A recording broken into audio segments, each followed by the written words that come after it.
Braun Strowman खिलवाएंगे Bray Wyatt को crocodile से। Seth Rollins की छुट्टी पर आई ब्रांड न्यू अपडेट। रॉ की व्यूवरशिप आई सामने, हुआ बड़ा नुकसान। और जानेंगे क्या कुछ हुआ है बड़ा आज डब्ल्यूडब्ल्यूई के अंदर। नमस्कार दोस्तों, मेरा नाम है गौरव, आप देख रहे हैं डब्ल्यूडब्ल्यूई हिंदी गॉसिप्स। WHG। आज की वीडियो काफी जबरदस्त होने वाली है। इसके अंदर दोस्तों हम 4 से 5 बड़े टॉपिक्स कवर करने वाले हैं। वीडियो की शुरुआत करते हैं दोस्तों मंडे नाइट रॉ की व्यूवरशिप की न्यूज के साथ। तो रॉ की रेटिंग्स दोस्तों मेरे सामने आ चुकी है और आंकड़े दोस्तों काफी दुखी करने वाले हैं। विंस मैकमैन को दोस्तों तगड़ा नुकसान इस बारी झेलना पड़ गया है। जहां लास्ट वीक व्यूवरशिप मापी गई थी 1.92 मिलियन, इस हफ्ते घटकर रह गई 1.73 मिलियन। बताया ये जा रहा है कि इसमें 9.7% की जो गिरावट है वो पाई गई है। और जो ये लगभग 10% की गिरावट है, इसके पीछे के बहुत सारे रीजन हो सकते हैं। हालांकि शो की कमियों की बात की जाए तो इस बारी के शो के अंदर दोस्तों ना ही रैंडी ऑर्टन थे, ना ही दोस्तों रेटेड आर सुपरस्टार यानी कि एज दिखाई दिए थे, जो कि काफी बड़े सुपरस्टार है। और इसके अलावा दोस्तों केविन ओवंस भी अब हमें नहीं दिखाई दे रहे हैं मंडे नाइट रॉ की शोभा बढ़ाते हुए। तो कुछ एक सुपरस्टार्स दोस्तों जो नहीं आए थे, ये मेन रीजन था कि इस बारी की रॉ की व्यूवरशिप वैसी नहीं आ पाई। इसके अलावा दोस्तों मेन इवेंट भी कहीं ना कहीं सॉफ्ट रह गया। वहां दोस्तों ड्रू मैकिंटायर को पेयर अप नहीं किया जाना चाहिए था आस्का के साथ, क्योंकि अब ऑडियंस तो आती नहीं है। तो ऐसे में दोस्तों ये मैचेस अच्छे नहीं लगते हैं देखने में। तो यही कुछ एक कारण थे जो रॉ की व्यूवरशिप में कमी आई है, बड़े सुपरस्टार्स का ना होना। साथ ही साथ दोस्तों थोड़ी बहुत स्टोरी लाइंस की गलतियां। हम चलते हैं इससे अगली स्टोरी के ऊपर। तो इससे अगली स्टोरी जो आज की हमारी जुड़ी हुई है वो जुड़ी हुई है दोस्तों लिव मॉर्गन, मैंडी रोज और उनकी मित्र यानी कि सोनिया से। तो तीनों दोस्तों इस बारी के शो के अंदर या फिर कह लीजिए अपने अपने शोज के अंदर नहीं दिखाई दी। सवाल उठता है कि मंडे नाइट रॉ और स्मैकडाउन से क्यों गायब थी? क्या इन्हें कोरोना हो चुका है? क्योंकि आप जानते हैं इससे पहले रिपोर्ट सामने आई थी जिसके अंदर बताया जा रहा था कि 24 सुपरस्टार्स डब्ल्यूडब्ल्यूई के अंदर ऐसे हैं जिन्हें कोविड-19 हो चुका है। तो बताया जा रहा है कि इन्हें कोरोना वरोना कुछ नहीं है। दरअसल ये लड़कियां दोस्तों बीते कल गई थी छुट्टी के ऊपर। तो ये छुट्टी दोस्तों आज से कुछ समय पहले इन्होंने ले ली थी। और गाइस ये छुट्टी इन्होंने इसीलिए ली है ताकि ये मैंडी रोज की मां के साथ घूम सके उनकी बोट के ऊपर। तो बोट पार्टी चालू थी इनकी और इसीलिए दोस्तों डब्ल्यू वालों ने इन्हें जाने भी दिया, क्योंकि आप जानते हैं जैसी सिचुएशन है, सारे सुपरस्टार्स को एक लाइट मोमेंट की जरूरत है। यहाँ दोस्तों इन तीनों को भी छुट्टी दी गई, बहुत ही सही चीज डब्ल्यू वालों ने की। हालांकि दोस्तों ग्लैमर इस हफ्ते कम रह गया। हम चलते हैं इससे अगली स्टोरी के ऊपर। इससे अगली स्टोरी जो आज की हमारी जुड़ी हुई है वो जुड़ी है द फेनोम अंडरटेकर से। गाइस अंडरटेकर टूट जाते थे ऐसा कहना है विंस रूसो का। तो विंस रूसो दोस्तों डब्ल्यूडब्ल्यूई के एक एम्प्लॉय थे और पास में दोस्तों ये कई चीज़ों को लेकर कंट्रोवर्सी में भी रहे। इन्होंने दोस्तों हाल ही में एक इंटरव्यू में ये चीज़ बताई कि अंडरटेकर काफ़ी बूढ़ा हो चुका था, अच्छा हुआ और रिटायर हो गया, मैंने कई बार उसे टूटते हुए देखा है। यहाँ दोस्तों क्या चीज़ बोले कि अंडरटेकर पीपीवी के अंदर फाइट करता था और जब वो फाइट करके वापस आता था यानी कि बैकस्टेज वापस आता था तो बिल्कुल कोलैप्स हो जाता था।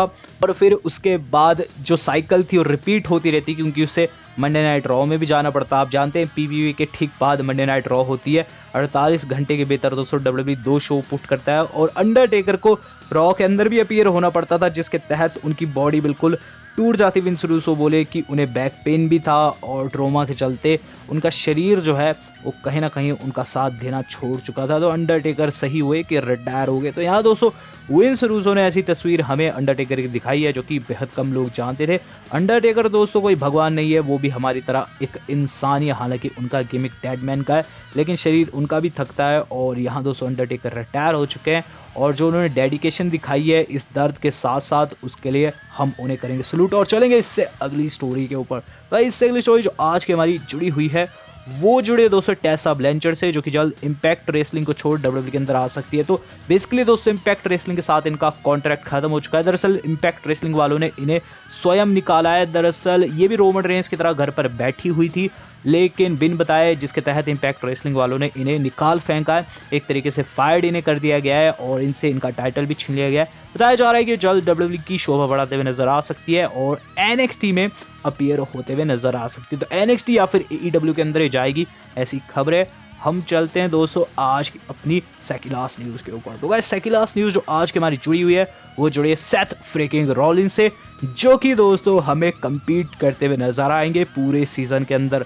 तो इससे पहले दोस्तों सेथ रॉलिन्स पर भी सवाल किए जा रहे थे क्या वो भी छुट्टी लेने वाले हैं, क्योंकि कई रेसलर्स जैसे कि Kevin Owens, Sami Zayn, Roman Reigns जो है कोरोना के चलते WWE को छोड़ चुके हैं।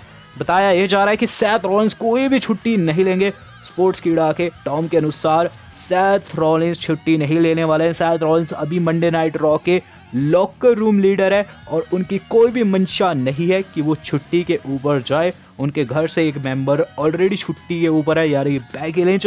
और सेथ रॉलिन्स हमें हर रोज या फिर कह लीजिए हर वीक मंडे नाइट रॉ में परफॉर्म करते हुए नजर आने वाले हैं। तो सेथ रॉलिन्स के फैंस काफी ज्यादा प्राउड फील कर रहे होंगे। हम चलते हैं आज की अपनी मेन खबर के ऊपर। तो गाइस मेन खबर जो आज की हमारी जुड़ी हुई है वो जुड़ी हुई है दोस्तों ब्रे वाइट और ब्रॉन स्ट्रोमैन से। तो गाइस ब्रॉन स्ट्रोमैन खिलवा सकते हैं ब्रे वाइट को एलिगेटर से। तो आप जानते हैं लास्ट वीक हमने जो स्मैकडाउन देखी उसके अंदर हमें कई ऐसी चीजें पता चली, कई ऐसे स्पॉयलर्स पता चले जो कि इनके स्वैम्प मैच से जुड़े हैं। स्वैम्प मैच इनका एक्सट्रीम रूल्स में होने वाला है, जिसका मतलब है दोस्तों एक दलदल का मैच। दलदल के अंदर दोनों सुपरस्टार्स लड़ेंगे। इससे पहले दोस्तों हमने ब्रे वाइट का घर देखा है हाउस ऑफ हॉरर मैच में, जो कि रैंडी और उनके खिलाफ हुआ था। तो गाइस घर का तो आप समझ गए, लेकिन ये फाइट घर के बाहर होगी। और गाइस जो वो प्रोमो था उसके अंदर आपने ये चीज भी देखी होगी कि वहां हमें अजगर समेत एक और जीव दिखाई देता है जो कि एलिगेटर। साथ ही साथ जो ब्रॉन स्ट्रोमैन ने अपने प्रोमो में मेंशन भी किए हैं कि वो मगरमच्छ के सामने फेंकेंगे ब्रे वाइट को। बताया जा रहा है कि मैच दोस्तों दलदल में होगा, दलदल के अंदर ये सुपरस्टार्स लड़ेंगे। काफी ज्यादा दोस्तों इसमें नोक-झोंक होगी। साथ ही साथ गाइस हमें ये एंगल देखने को मिल सकता है कि गाइस वहां कोई एक सुपरस्टार एलिगेटर के गेड़े चढ़ जाए, कोई दूसरा किसी दूसरे को मगरमच्छ के सामने फेंक दे। तो मगरमच्छ दोस्तों आपको इस प्रोमो में दिखाई दिए होंगे। उन मगरमच्छों की आंखों में दोस्तों आपको किसी न किसी रेसलर की मौत नजर आ रही होगी। हालांकि दोस्तों एक गिमिक मैच है और इसमें जान जाने का कोई भी खतरा नहीं होता है, प्री टेप डे रहता है। लेकिन चूंकि दोस्तों ब्रॉन स्ट्रोमैन ने कहा है कि वो ब्रे वाइट को मगरमच्छ के सामने फेंकेंगे, तो आप एक्सपेक्ट करके रख सकते हैं कि उस मैच में दोस्तों हमें आसपास मगरमच्छ भी दिखाई देंगे और वो मैच दोस्तों काफी इंटेंस रहेगा। इससे पहले अंडरटेकर वर्सेस एजे हम देखे थे एक cinematic match, same to same ये भी वैसा ही रहेगा। इसमें दोस्तों कोई भी लाइव वाला इशू नहीं रहने वाला है, प्री टेप्ड होगा। अब देखते हैं दोस्तों मगरमच्छ किसे खाता है, ब्रे वाइट को या फिर ब्रॉन स्ट्रोमैन को। आपको क्या लगता है कि मगरमच्छ का शिकार कौन बनने वाला है? मेरे अनुसार दोस्तों ब्रे वाइट बन जाते हैं तो सही रहेगा, क्योंकि ब्रे वाइट की फिर वापसी एक बिलीवेबल थिंग लगती है, क्योंकि वो एक डार्क कैरेक्टर है, ब्रॉन स्ट्रोमैन के साथ हो जाता है। तो गाइस ब्रॉन स्ट्रोमैन का तो गिमिक वैसा है ही नहीं। बट गाइस आज की वीडियो पसंद है, वीडियो को लाइक एंड शेयर जरूर कीजिएगा। आज तक के लिए इतना ही, धन्यवाद, शब्बा खैर।